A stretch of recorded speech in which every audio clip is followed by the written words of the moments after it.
আসসালামু আলাইকুম। Wishing everyone piece. আপনাকে কেউ মিথ্যা দোষারোপ করল, কটু কথা বলল, মিথ্যা বদনামের সম্মুখীন হলেন। ওসব লোকের কথা মনে রাখবেন না।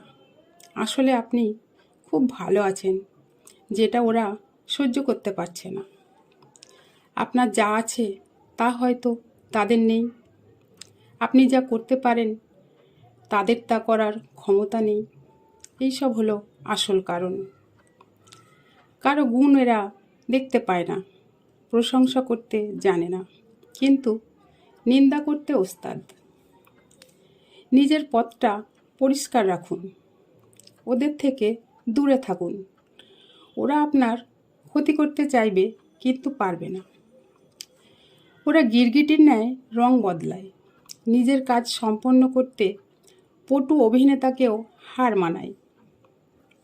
ভাবনার জন্য হাজার হাজার বিষয় আছে, শুধু নেতিবাচক মানুষদের ভুলে যান।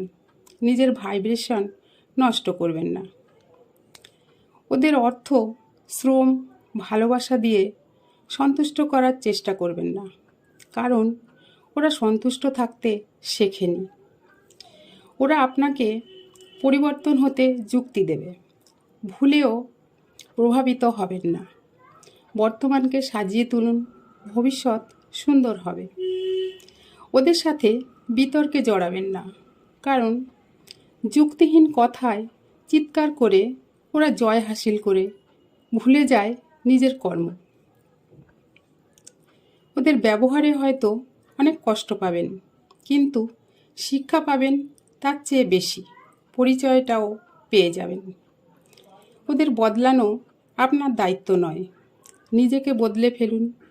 যদি ওদের কথা মনে হয় তাহলে নিজের মনকে নিয়ন্ত্রণ করুন।